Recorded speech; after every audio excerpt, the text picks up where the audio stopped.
Tonight, Notre Dame College students, a professor at the school, and members of Black on Black Crime held a protest just outside the school campus in an effort to potentially keep the college open.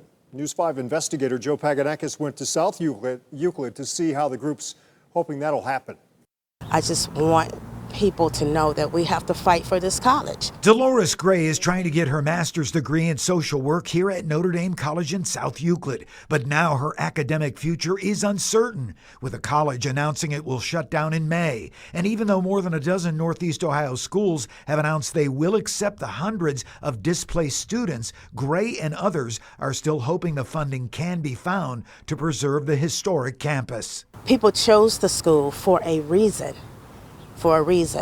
So with it closing, now we have to scramble to go to a different school. Black on Black Crime Incorporated is also demanding the school re-examine its financial position to preserve a campus that has a diverse student population and serves lower income students who have top academic potential. Children are gonna suffer.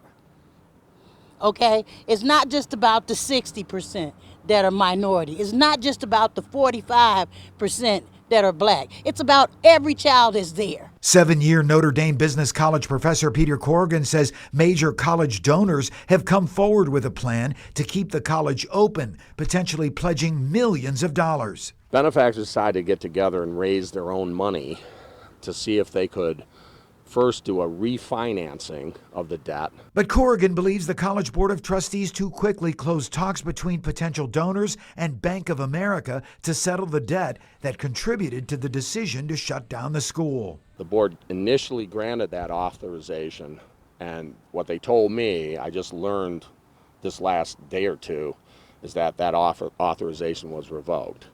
So now the benefactors can't talk to the bank. Bank of America wouldn't comment on the situation, only telling News 5, "We've been working closely with the college for many years on this matter."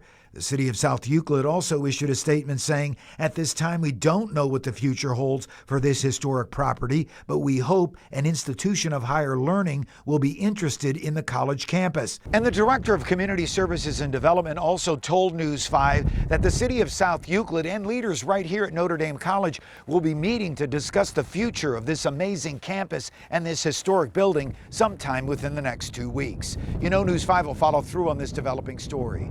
Reporting right here in South Euclid, I'm News 5 investigator Joe Paganakis.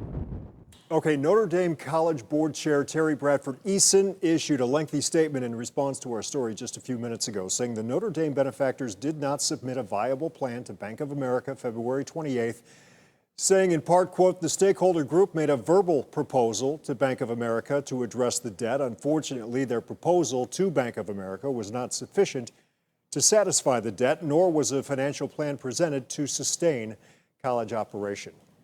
And tomorrow, Notre Dame College is hosting a college fair. Students and their families can work with the 17 schools now, partnering with Notre Dame to help students transfer. That fair runs from 12:30 to 5 in the evening inside Keller Gymnasium on the Notre Dame campus. Here's a look at the most updated list of schools partnering with Notre Dame, the most recent being Thiel College in Pennsylvania. It's about an hour and a half away. School made that announcement earlier today. It will accept all Notre Dame student credits toward an equal or comparable degree. Tuition and fees will be the same during the 2024 to 2025 school year as what students were paying at Notre Dame.